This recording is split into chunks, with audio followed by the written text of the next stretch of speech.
bare hands? Make a pre-sliced banana?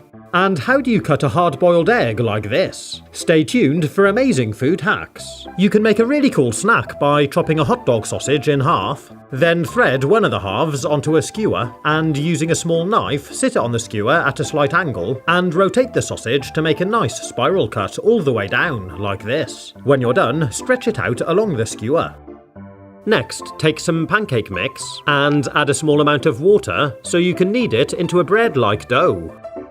Tear off a piece, roll it into a long worm, and twist it down the skewer in between the sausage to make a sausage and batter swirl. Cook them off in a frying pan with some oil, and make sure they're cooked all the way around. After a few minutes, they're ready to serve. Pretty cool, huh? They taste great and they go really well with a dip. You can do a similar thing with a potato.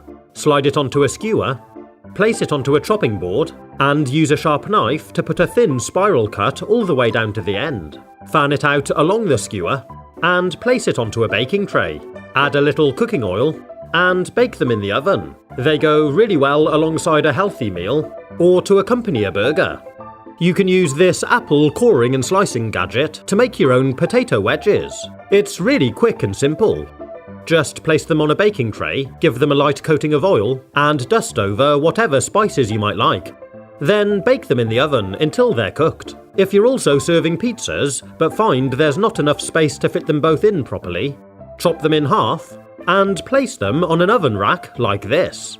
They should now slide neatly into your oven, and when they're cooked, you can slice them up as normal. If you want to steal some pizza without anyone knowing, you can cut it like this. Take a slice out of the middle first, and remove it, then push the two halves together, and do exactly the same again. Then finally push all four pieces together, and cut it as you would normally. Serve it on a plate, and no one would ever know. If you need to peel some garlic, rather than using your hands which can make them smell, you can just put the whole garlic into a saucepan, place on the lid and hold it down firmly, then give it a good shake. After a few seconds, the garlic breaks up, and starts to peel the cloves. Shake it a little more, and look how well it works. If you're cooking rice and you want to add a little extra flavour, simply add a vegetable stock cube as it's cooking and stir it in. If you want to make some crushed ice for a drink, put some ice cubes into a freezer bag, place it onto a chopping board, and give it a good whack with a saucepan. Instant crushed ice, and perfect for a drink. If you want to cool down a can of drink really quickly, I'll show you how. You can see these are at room temperature, which are 24 degrees Celsius or 75 degrees Fahrenheit. To cool them down really quickly, we can pour a bit of water into a bowl, then top it up with ice cubes. Next, sprinkle over a couple of tablespoons of cooking salt. Give it a good mix. Then submerge a can. Basically, adding salt causes the ice to melt faster, but to do this, it needs to draw heat energy from wherever possible. In this case, out of our can, which causes the drink to rapidly cool down. I gave it a good stir after a minute. Then, after a couple of minutes, I took the can out, and let's see how the temperature compares to the can we measured earlier. Wow, after just 2 minutes in the ice and salt water, the temperature has dropped down dramatically to 5 degrees C, which is 41 degrees Fahrenheit. That's a huge drop in temperature. There's only one thing we can say. Pretty cool, huh? If you're enjoying this video, you might want to consider subscribing so you don't miss my future content. If you want to cool down a glass of room temperature wine, here's a great tip to help you. You can keep some grapes in a Ziploc freezer bag, seal it up, and keep them in the freezer. Then, if you find you're pouring yourself a glass of room temperature wine and you want to cool it down quickly, you can drop in a couple of frozen grapes. These will act as ice cubes, but it won't dilute your drink like it would with water. If you give a can of baked beans a good shake before you open them, they'll easily tip out into a bowl or a saucepan, and you won't get any sticking at the back of the can. If your can opener has broken and you're trying to open a can which hasn't got a ring pull on, you could actually open it in an emergency by rubbing the seam at the top over the top of some sandpaper. Keep sanding and sanding until you open up the seam and can see the individual layers. The lid of the can and the sides are no longer wrapped around each other. Wipe off any dust, and you can open the can by just giving it a good squeeze. With the seam sanded open, the lid was more like a tight-fitting cap pushed on top. And another crazy hack to open a can is to use a spoon. Grip it like this, hold onto the can, Then start rubbing the tip of the spoon back and forward on the top, while pushing down to make a groove. Keep going and you should pierce a hole right through the top, like this. Then use the edge of the spoon to cut all the way around the top. Keep going, and when you get round far enough, you can fold open the top. Of course, opening a can like this does make a really sharp and jagged edge, so you do need to be careful. You can make an emergency food grater by drilling a series of holes in the side of a can, then clean out any metal swarf. Use some pliers to snap off any burrs, and give it a good wash. Then I used the back of the drill bit to bend out the holes to form a cutting edge, like on a grater. And it's ready to use. I'm grating this cheese, and it doesn't take long to have a decent amount. These spiralising gadgets are really cool. They work really well, but they are a little laborious to use after a while. If you want to speed things up, you can take a wire coat hanger and cut out a section like this, place it into your drill, and use this to turn your produce instead of your hands. I'm pushing it onto the firm bit at the back of my courgette, and even though it's not on straight, look at it go. It works really well. Just make sure you stop before the metal prongs hit the metal blade. And it worked great with carrots too. It really saves some time. For the next one, I'm taking a slice of white bread, rolling it out nice and flat with a rolling pin, then laying over some sliced cheese. I'm also adding a thin piece of ham. Then, starting from the bottom, roll it all up into a nice tight roll, like this, and lightly fry them off in some oil. Rotate them every couple of minutes so they're cooked all the way around. And when they're done, we've got these delicious ham and cheese toasted dippers. Beautiful melted cheese. And it goes great with guacamole or sour cream and chive. If you've got a scratch on a piece of wooden furniture that won't polish out, you can take a walnut and rub it back and forth across the scratch. And up and down. Then give it a wipe over, and it's as good as gone. If you're having a barbecue, you can also use walnuts to help light the coals. Stack a couple up together and they burn really well. These stayed alight for more than 5 minutes. You can also use pretzels. I stacked 3 up together like this, and look how well they burn. And we're getting a really crazy smoke pattern here. Or you could use Doritos. These also work really well. Just make a small pile and light them up. Start piling the charcoal up around, and it doesn't take long for it to really get going. If you want to make a burger with a bit of a difference, you can use a drinking glass to cut a hole out of the centre. Then, while it's cooking, crack an egg inside. Make sure it's cooked on both sides. I'm also adding cheese. And there we have an amazing burger. Cut it in half, and you can see the egg inside. A muffin tray is a great way to serve sauces and dips at your barbecue. And you can even add small salad pieces for your burger, like cucumbers and tomatoes. You can use teaspoons to help make a nice frozen yogurt snack. Make a slit in the centre of your yogurt pot lid, then push through a teaspoon. The lid will help to keep it centralised and upright. I did this with all 6, then placed it in the freezer. The following day they're frozen solid and ready to eat. Just snap one off and peel off the lid.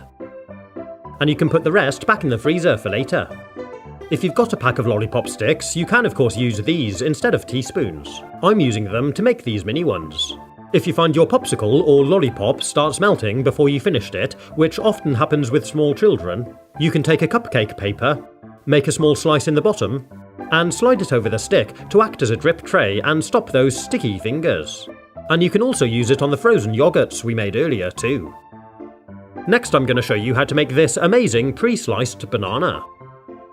To make it, we're going to need to use a needle or pin. Then take your banana and choose one of these lines to work on. Use your needle and poke all the way into the fruit, but don't come out of the other side. Then move it back and forth left and right like this. This is actually slicing the fruit underneath the skin. When you're done, move the needle down a little and do exactly the same again. Work your way down the whole banana and you should have something that looks like this. You can actually just see the holes, so when you show it to someone, turn it around and hide them. Then it's ready to peel. Open it up in front of someone and they'll be amazed by your pre-sliced banana. Another way to slice a banana is using a metal cooling rack like this. Sit it on top of a bowl, then take a banana and carefully peel half of it. We want to leave the skin on one half like this. Then place it on top of the cooling rack and carefully push it through from one end up to the other. If we look from underneath, you can see what happens. As we push it through, it neatly slices the banana and it falls into the bowl. It's a really handy technique if you need to slice a lot of bananas in one go. It's nice and quick and safer than using a knife. Perfect if you're making a nice big fruit salad or something, and it also works well on other soft fruit like avocado. Cut it in half and remove the stone, and this time I'm using a cooling rack with square holes. Mash it through, and there we go, perfect if you're making guacamole. If you've got an avocado which isn't quite soft yet and you want to help speed up the ripening process, you can take some tin foil and wrap the avocado up in it. Then put it into an oven dish and place it in the oven at about 200 degrees Fahrenheit. That's about 90 degrees Celsius. Warming the avocado up gently releases gas, which surrounds it and helps speed up the ripening process. After about 10 minutes, take it out, place it on a cooling rack and leave it to completely cool down. Once it's cooled down, remove the foil, and it's ready to eat. Cut it in half, remove the stone, and you should now find it soft, ripe, and perfect for eating. If you're cooking hard-boiled eggs, when they're ready, you can tip out the hot water and cool them down with cold. Then fill the pan up about halfway and put on the lid. Hold it on really firmly and give the pan a good shake. When you take the lid off, you can see the eggs are half peeled. And the rest of the shell removes really easily by just brushing it off with your thumbs. Next I'm going to show you how to do this really cool egg hack. Take a drinking straw and use a pair of scissors to cut the ends like this. Fold it in half so it makes a V shape like this. Take your egg and insert the straw so it makes a cut. Pull it out and keep going round so it makes a zigzag cut all the way around the egg. Once you've finished, you should be able to lift it off and reveal the yolk. And it looks really cool. And depending where and how big the yolk is inside the egg, you'll find you get a completely different outcome.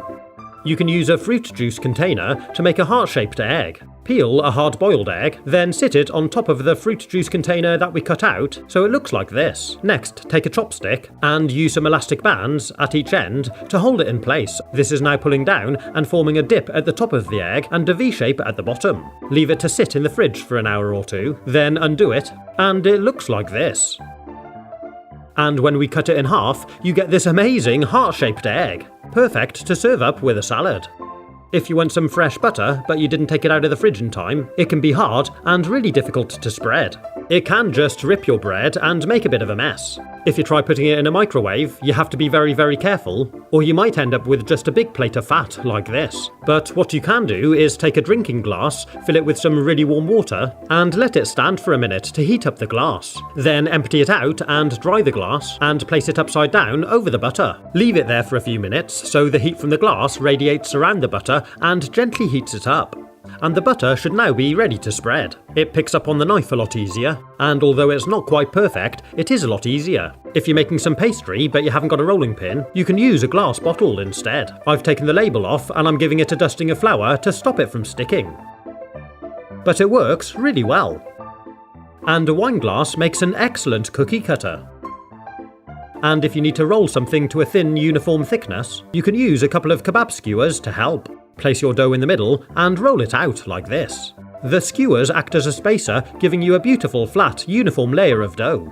You can use a cupcake tray like this to make amazing cookie dough bowls. Using some butter, grease up individual molds like this. We're not going to do every one because the mixture will spread as it bakes and we don't want it to all stick together. Next, take a handful of cookie dough and spread it over the back of the tray like this. I'm doing 6 altogether. Then bake in the oven as normal. When they're ready, take them out and let them cool for a few minutes. Then pop one off the tray, and there we have a cookie dough bowl. Delicious to serve with ice cream, and maybe some chocolate sauce.